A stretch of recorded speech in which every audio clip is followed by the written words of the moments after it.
낙심의 먹구름이 몰려올 때 어떻게 해야 되는가? 지난주에 이어서 계속 말씀을 드리려고 합니다.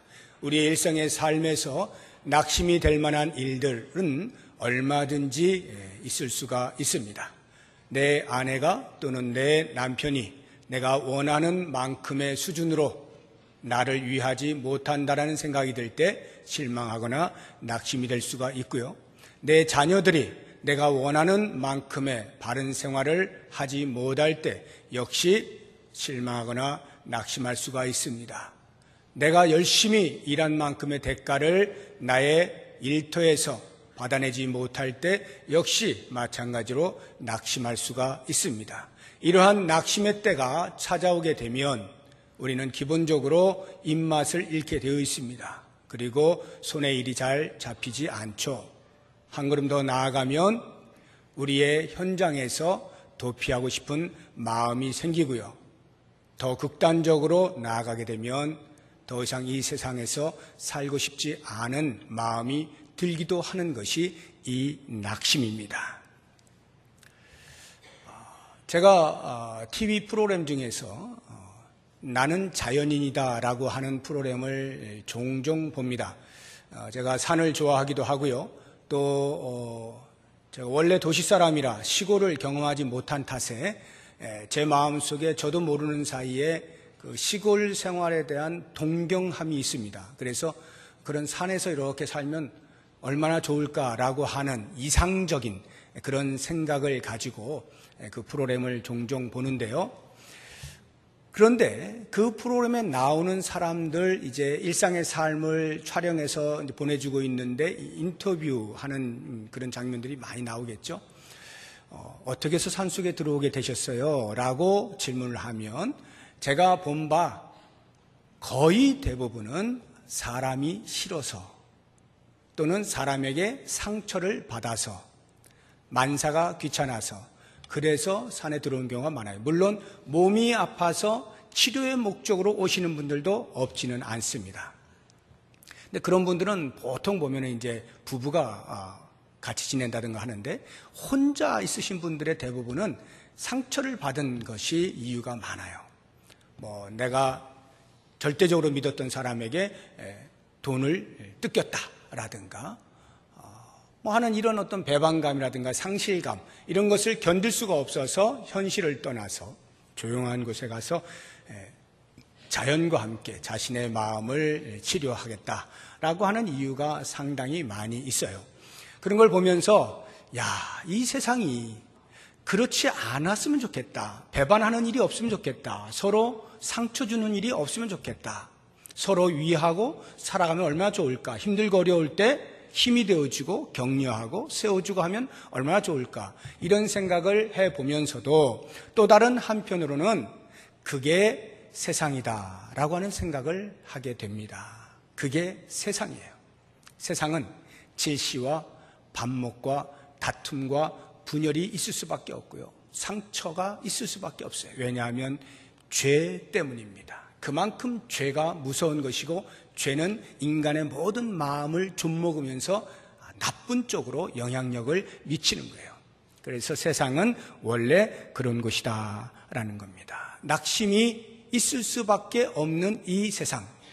그런데 저는 오늘 그런 세상에서 일어나는 누구나 겪을 수 있는 그러한 낙심에 대하여서 여러분과 함께 생각을 하려고 하는 것이 아니고 적어도 예수 그리스도를 믿어서 새로운 세계, 새로운 공동체 안에 들어온 사람으로서 하나님 나라의 백성으로서 하나님의 통치를 받고 있는 우리 신앙인들 안에서는 이런 낙심이 없어야 되겠는데 현실은 그 신앙함 속에서도 여전히 낙심의 때가 있다라고 하는 문제가 발생하는 겁니다. 저는 이 부분에 대해서 좀 짚으려고 하는 거예요. 어차피 이 세상은 그런 모양으로 살아간다 할지라도 이제는 그렇게 살지 않기로 작정하고 은혜를 입은 사람들이 모여있는 이 공동체 안에서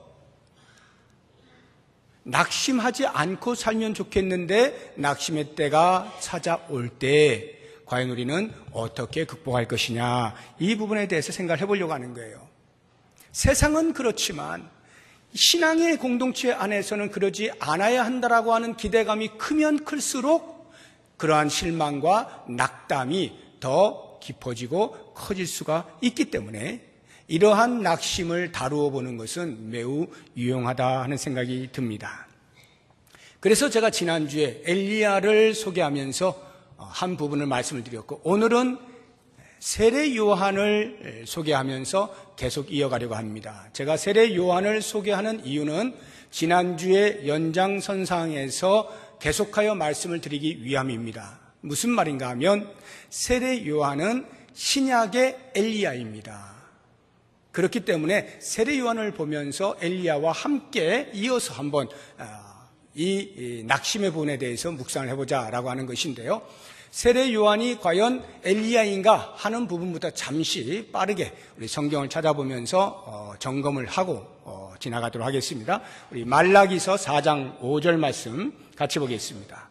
보라, 여호와의 크고 두려운 날이 이르기 전에 내가 선지자 엘리야를 너희에게 보내리니. 이 말라기 선지자가 말할 때 엘리야는 이미 하늘에 승천한 이후입니다. 한참 후입니다. 그런데 어느 날 엘리야를 다시 세상에 보내겠다라고 하는 예언의 말씀을 하게 되는 것입니다. 그럼 엘리야가 다시 왔는가 보겠습니다. 마태복음 11장 13절 14절입니다. 시작. 모든 선지자와 율법이 예언한 것은 요한까지니 만일 너희가 즐겨 받을진대 오리라 한 엘리야가 곧 이 사람이니라. 이 사람이 세례 요한을 가리키는 거죠. 오리라 한 엘리야, 말라기 선지자를 통하여서 예언되어진 그 엘리야가 왔는데 그 사람이 곧 세례 요한이라 라고 하는 것입니다. 그러면 엘리야가 세례 요한이라고 하는 이름으로 둔갑해서 왔다는 말일까요? 어떤 뜻일까요? 실제로 그렇지는 않겠죠. 세례 요한과 엘리야는 별개의 사람입니다. 그러면 왜 세례 요한을 가리켜서 오리라 한 엘리야라고 이야기를 하는지 또 한번 살펴봅니다. 누가복음 1장 17절입니다. 같이 읽어봅니다. 그가 또 엘리야의 심령과 능력으로 주 앞에 먼저 와서 아버지의 마음을 자식에게 거스르는 자를 의인의 슬기에 돌아오게 하고 주를 위하여 세운 백성을 준비하리라. 그 앞에 보시면 엘리야의 심령과 능력으로 이렇게 표현하고 있죠. 다시 말하면 세례 요한이 엘리야인데 세례 요한의 이름으로 왔다는 말이 아니라 엘리야가 그 당시에 하나님의 영에 감동되어서 거침없이 하나님을 대변하여서 선지자 역할을 했던 것처럼 그렇게 감동과 능력으로 엘리야의 심령과 능력으로 예수 그리스도의 오심을 예비하였다라고 하는 차원에서 이 세례 요한을 가리켜 엘리야라, 신약의 엘리야라 말하는 것입니다. 그래서 실제로 예수님께서 세례 요한을 평가하실 때 우리가 읽지는 않았습니다만 누가복음 7장 제일 뒷부분에 28절에 보게 되면은 이 세례 요한을 가리켜 여자가 낳은 자 중에 제일 큰 자라 이렇게 소개를 하고 있습니다. 그만큼 세례 요한은 담대하게 주의 오심을 준비했던 사람입니다.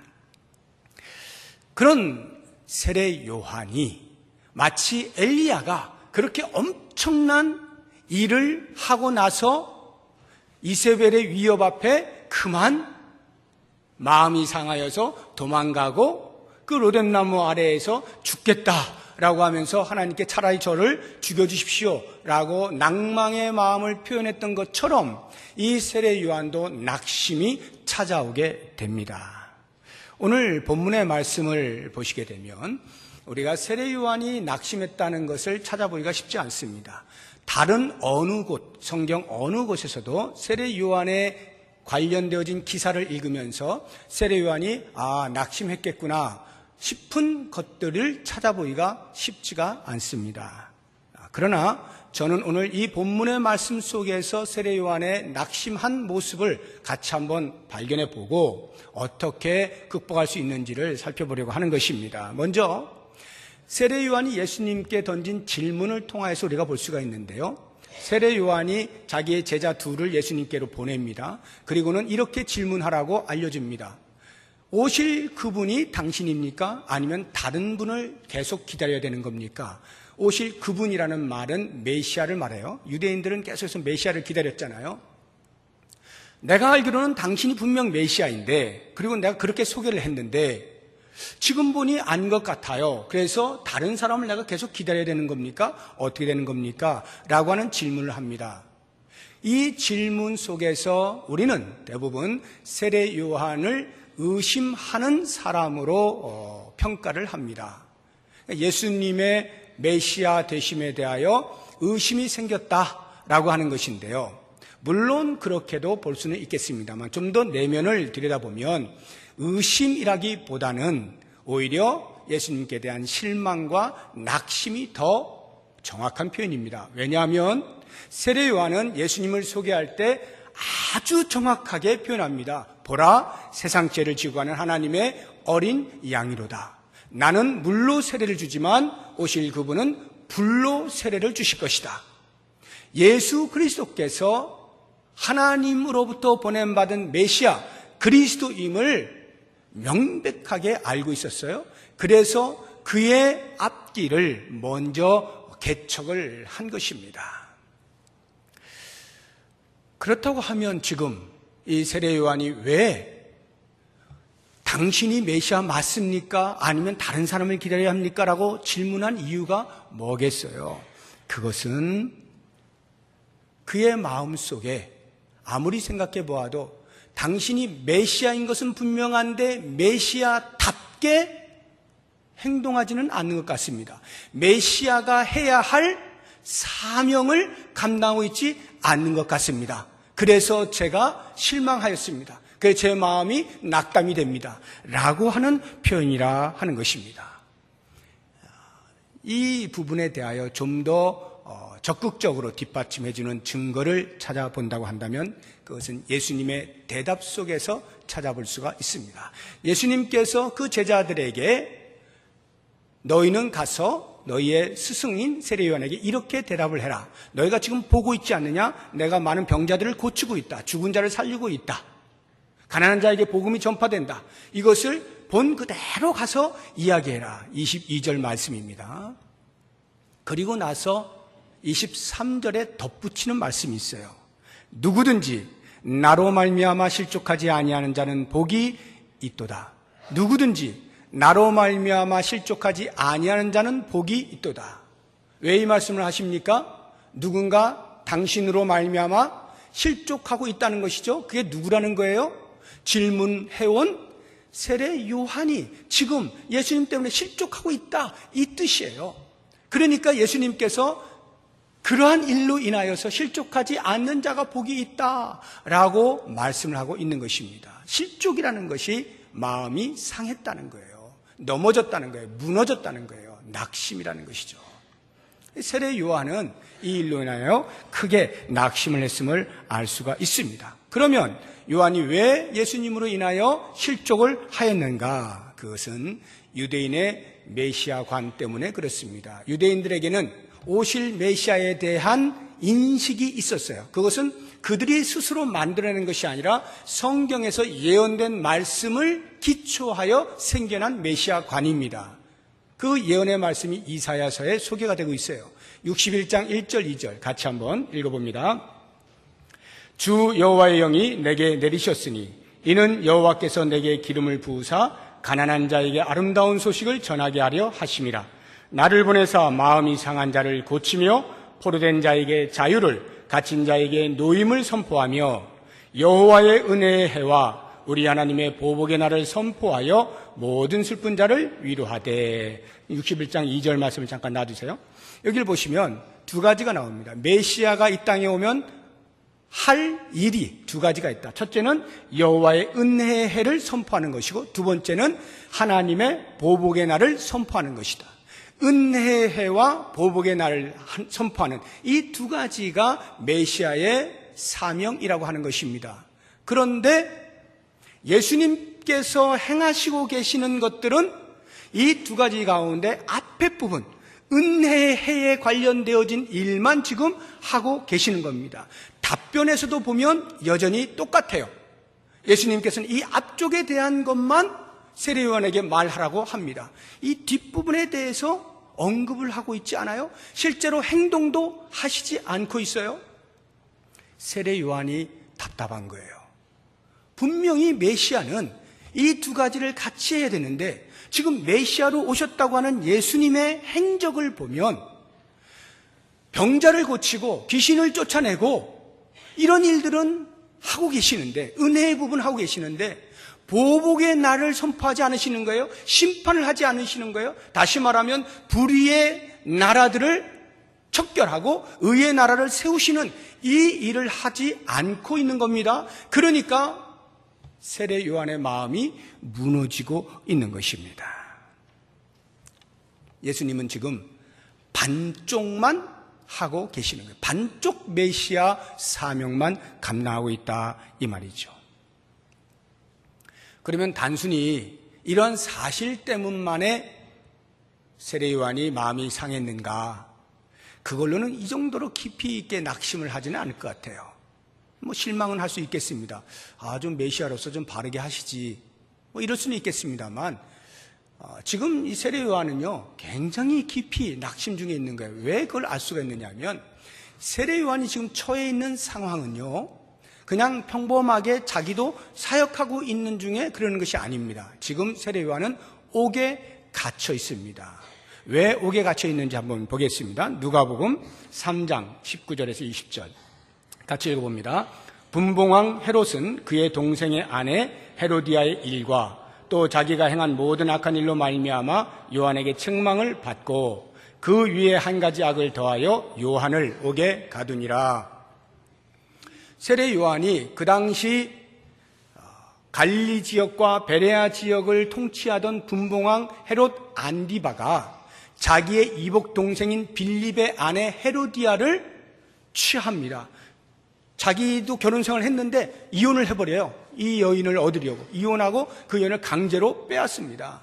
원래 이 헤로디아는 이복 동생의 아내이면서 또 다른 이복 동생의 딸이에요. 그러니까 이쪽으로는 진려라 그러죠. 진려가 되는 거. 이쪽으로는 제수씨가 되는 거예요. 그런데 그 여인을 자기가 마음에 품고 뺏어버리는 겁니다. 이런 악을 행하는 헤롯 안디바에게 과감하게 세례 요한이 지적을 하는 겁니다. 책망을 하는 거예요. 뿐만 아니라 또 다른 여러 도덕적인 악들을 행하고 있는 그 헤롯 안디바를 꾸짖는 겁니다.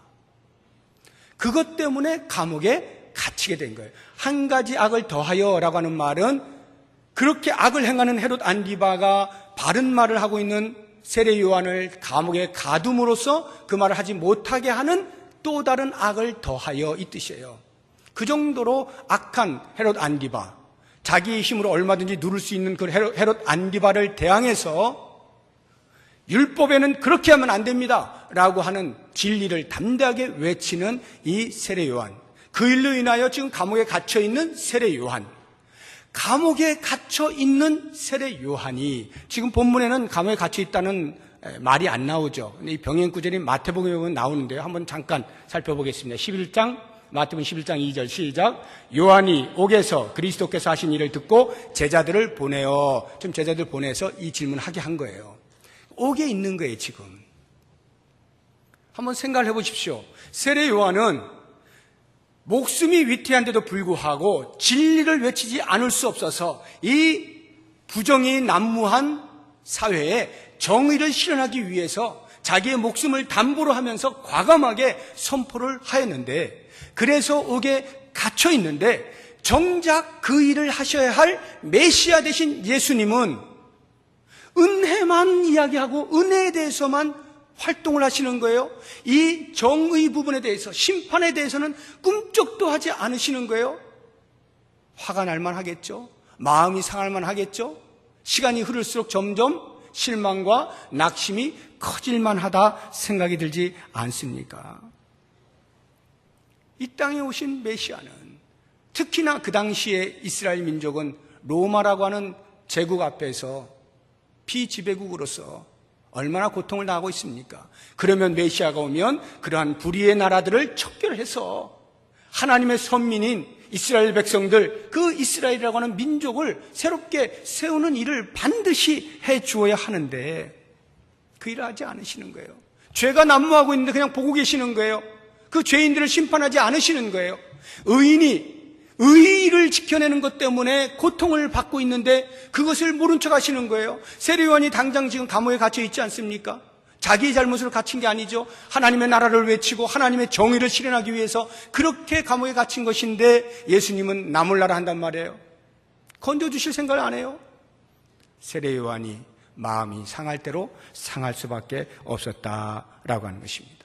나 같은 사람도 목숨을 걸고 하나님의 정의를 구현해내기 위해서 이렇게 동분서주하고 있는데 왜 메시아이신 당신은 그렇게 하지 않으시는 겁니까? 마치 지난주에 엘리야가 내가 여호와께 열심히 유별나서 오직 나 혼자서만 하나님을 대변하여 이렇게 싸우고 있는데 왜 이세벨의 위협 앞에 하나님께서 막아주지 아니하시고 그들의 마음을 무너뜨리지 아니하시고 하나님 앞에 무릎 꿇게 만들지 아니하시고 저로 하여금 도망가는 신세가 되게 하십니까? 하나님 너무하시는 거 아닙니까? 하나님 일하시지 않고 있는 건 아닙니까? 저는 이렇게 몸부림을 치고 있는데 이것과 똑같은 거예요. 세례 요한은 지금 내가 얼마나 겸손히 주의 오심을 준비하였습니까? 주님을 신랑으로 저는 신랑의 친구로 들러리라 하면서 주님은 흥하셔야 되겠고 나는 쇠하여야 되겠다 하면서 오직 주님만을 전면에 내세우면서 이렇게 몸부림을 치고 있는데 정작 주인공이신 당신께서는 왜 메시아의 역할을 제대로 하지 않으십니까? 이 부분에 대한 낙심이 있는 거예요. 우리 신앙 공동체 안에서 사람과 사람 사이에서도 실망이 있고 낙심이 될 수가 있는데 사람이라 쳐요. 그런데 변개가 없으신 우리 하나님께서 언제나 자비하신 하나님께서 왜 우리의 마음을 몰라주시고 나 몰라라 하면서 우리의 모든 수고에 대해서 딴전을 피우고 계시는가라고 하는 생각이 드는 순간 우리는 마음이 무너지는 거예요. 억장이 무너지는 거예요. 하나님 도대체 뭐 하고 계시는 겁니까? 바로 이 부분에 대해서 예수님께서 대답을 해주시는 거예요. 나로 인하여 실족하지 아니하는 자는 복이 있도다. 나로 인하여 실족하지 아니하는 자는 복이 있도다. 이 말씀이 무슨 뜻일까요? 왜 예수님께서 이 말씀을 하셨을까요? 과연 세례 요한으로 하여금 무엇을 알게 하시려고 이 말씀을 하셨을까요? 세례 요한이 깨달았는지는 잘 모르겠습니다만 적어도 예수님께서 이 말씀을 전하라 하실 때에는 두 가지 의미를 담아서 세례 요한으로 하여금 알게 하시고 싶은 마음이 있으셨을 거예요. 우리가 오늘 그 예수님의 의미를 담아두신 두 가지 의미를 같이 살펴보면서 우리의 삶에서 혹시 신앙함이라고 하는 이 거룩한 삶을 살다가 신앙인들에 의해서 또는 하나님 때문에 실망하거나 낙심되어지는 어떤 순간들이 찾아올 때 어떻게 극복할 수 있는지를 같이 살펴보기를 원합니다. 그 두 가지 가운데 첫 번째는 보복의 날, 은혜의 해와 보복의 날이라고 할 때 이 보복의 날은 반드시 온다. 아직 오지 않았다는 거예요. 반드시 온다. 언제? 내가 십자가에서 죽고 부활하여서 하나님 나라에 올라가서 마지막 때가 되면 내가 다시 올 것이다. 두 번째 오게 되어지는 그때가 보복의 날이 된다. 심판의 날이 된다. 하나님의 정의를 온전하게 구현하는 날이 될 것이다 라고 하는 거예요. 이 말의 의미는 바꿔 이야기해서 이 땅을 사는 동안에 예수님이 다시 오시게 되는 그날이 오기 전까지의 이 땅에서의 모든 삶 속에서는 설령 불의가 득세를 한다 할지라도 그리고 그 불의 앞에 기독교가 아무런 힘도 쓰지 못하고 무능하게 있는 것처럼 보인다 할지라도 낙심하지 말라 하는 것입니다. 심판은 주님의 손에 달려 있음을 인정하라는 것이고 그 마지막 때를 너희들은 기다려라 라고 하는 것입니다. 교회 안에서 정말 최선을 다해서 봉사를 합니다. 진실하게 섬깁니다. 하나님의 말씀이라면 무조건 내 이성이 와닿지 않는 부분에까지라도 충성을 다하여 순종을 합니다. 그런데 그러한 자신의 삶을 아무도 알아주지 않을 때 낙심하지 말라는 거예요. 이 세상에서 예수를 믿는 기독교인으로서 정의를 실현해보기 위해 내 삶의 자리에서 최선을 다하여서 몸부림을 침에도 불구하고 세상이 조금도 변할 생각을 하지 않고 있을 때 낙심하지 말라는 것입니다. 좋은 교회를 꿈꾸고 바른 교회를 꿈꾸어서 몸부림을 칩니다. 어떻게 해서든지 이 신앙 공동체만큼은 완벽한 하나님의 나라를 좀 드러내고 싶다라고 애를 써도 꿈쩍도 하지 아니하는 현실을 바라보게 될 때 낙심하지 말라는 거예요. 마치 기독교가 진 것처럼 보이고 마치 그 세상의 불의에 득세하며 예수 그리스도가 아무런 힘도 쓰지 못하고 그냥 구석에 가만히 계시는 것처럼 느껴질 때라도 낙심하지 말라는 거예요. 왜냐하면 아직 주님이 다시 오지 않으셨기 때문에, 주님이 아직 오시지 않았기 때문에, 그때까지 그런 일이 있다 하여서 보복의 날이 없어지는 것 아니고 심판의 날이 없어지는 것 아니고 우리 하나님께서는 모든 일어나는 일들을 낱낱이 기억하시고 각 사람이 주 앞에서 직구를 하게 되는 날이 올 것이며 그것에 따라서 일일이 계산을 하시겠다라고 분명히 약속을 하시는 거예요. 우리는 그것을 믿음으로 바라보고 견디어 낼 때 그것이 곧 낙심하지 않을 수 있는 원인이 되어지는 거예요. 우리의 마음 가운데 신앙함으로 인하여서 낙심될 때가 얼마나 많아요. 내가 원하는 바가 이러이러한 것인데 내가 이 정도 하면 이 정도의 어떤 결과는 나와줘야 되는데 그런 것들이 전혀 나타나지 않고 마치 헛수고를 한 것처럼 느껴지는 순간에 마음이 무너지는 거죠. 그럴 때 예수님께서 말씀하시는 거예요. 나로 인하여 실족하지 아니하는 자는 복이 있나니, 내가 움직이지 않는 것 같고 내가 일하지 아니하는 것 같고 내가 보고 있지 않는 것처럼 느껴진다 할지라도 너희들은 내가 그런 사람이 아니라는 것을 기억하고 마지막 때를 바라보면서 잘 견뎌냈으면 좋겠다. 마음이 무너지지 않았으면 좋겠다. 이렇게 말씀을 하시는 거죠. 두 번째, 나로 인하여 실족하지 아니하는 자라고 하는 말의 의미는 이 땅을 사는 동안에 예수님께서 반쪽 메시아의 사명을 감당하신 이 은혜라고 하는 것은 죄악으로 말미암아 죽었던 영혼들을 살리시는 거죠. 병자를 고치고 귀신을 쫓아내고 하는 궁극적인 목적이 뭡니까? 영혼을 살리는 거죠. 그 영혼을 살리는 은혜를 베푸는 것으로 이 땅을 사는 동안 충분하다, 이 말이에요. 그것만으로도 충분하다. 아직 절반이 일어나지 않았다 할지라도 이미 일어난 절반만 가지고도 충분하다는 거예요. 다시 말하면 우리가 죄인으로 살면서 죄악 때문에 죽었던 영혼들인데 예수 그리스도를 성령으로 말미암아 알게 되어지고 영접하게 되어지고 그분을 믿게 되어져서 구원을 받게 되어진 이 놀라운 사실 한 가지만으로도 우리는 이 땅을 살아가기에 충분하다는 거예요. 어떠한 낙심의 순간에도 그리스도가 나를 구원하셨다라고 하는 사실 하나만을 기억하는 것으로도 충분히 살 수 있다는 겁니다. 세례 요한이 그 사실을 놓친 거예요. 자기가 생각하는 거룩한 나라가 도래하지 않는 것에 대하여 그 일을 위하여 수고하지 아니하는 예수 그리스도에 대하여 실망하고 낙심을 할 때 예수님이 말씀하시는 거죠. 아니야. 나를 믿고 구원 얻은 한 가지만으로도 이미 우리는 충분하다. 너는 충분하지 않니? 이렇게 묻고 있는 것입니다. 예수님께서 세례 요한을 소개할 때 이 땅에서 여자가 낳은 자 중에 제일 큰 자라 이렇게 소개를 하시고는 그 뒤에 덧붙이신 말씀이 있어요. 누가복음 7장 28절 끝부분에 보면은 그러나 하나님 나라에서는 지극히 작은 자라도 세례 요한보다 크다 이렇게 말씀하셔요. 이게 무슨 뜻인 것 같습니까? 세례 요한은 이 땅에서 여자가 낳은 자 중에 최고, 그러니까 이 땅에 사는 모든 사람들 가운데 최고다 이렇게 말씀을 하시는 거예요.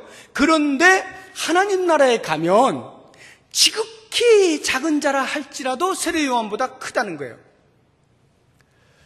세례 요한을 무시하시는 말씀일까요? 그게 아닙니다. 지금 예수님이 말씀하시는 것은 하나님 나라가 어떠함을 알려주고 있는 거예요. 하나님 나라가 이 정도로 완벽한 나라야. 이 하나님 나라에 어떻게 들어갈 수 있니? 오직 예수 그리스도를 믿음으로 말미암아서만 가능한 이 구원의 소식이 지금 우리에게 들려진 것 아닙니까? 그것 때문에 우리는 하나님 나라를 소유하게 된 것 아닙니까? 이 하나님 나라를 소유한 것, 거기에 가면 아무리 작은 자라도 세례 요한보다도 크게 되어지는 이 영광스러운 하나님 나라의 기업을 받은 자라고 하는 것에 대한 충분함, 이걸 이야기하는 거예요. 우리는 충분한 거예요. 예수 그리스도를 믿음으로 구원을 얻는, 구원을 받은 자만이 하나님 나라를 유업으로 받게 되어지는 이 놀라운 사실, 이 한 가지만으로도 이미 엄청난 변화가 일어났다는 것이죠. 그런데 우리는 그것에 대하여 잘 만족을 못하는 것 같아요.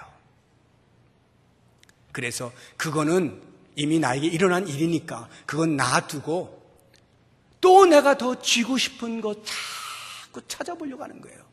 여러분, 이 땅에서 정의를 실현하지 말라는 게 아니에요.